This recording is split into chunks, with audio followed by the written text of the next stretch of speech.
Hello, my name is Rob Freeman and welcome to Alpha Power Cleaners.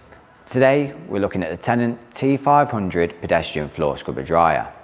And in this particular video we're going to look at the fault of the machine not dropping water.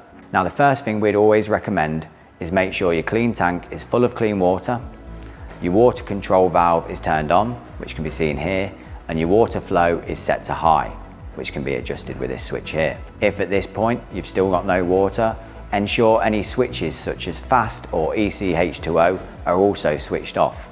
On this particular model, this can be seen here. After that, the next thing to check will be the clean water tank filter.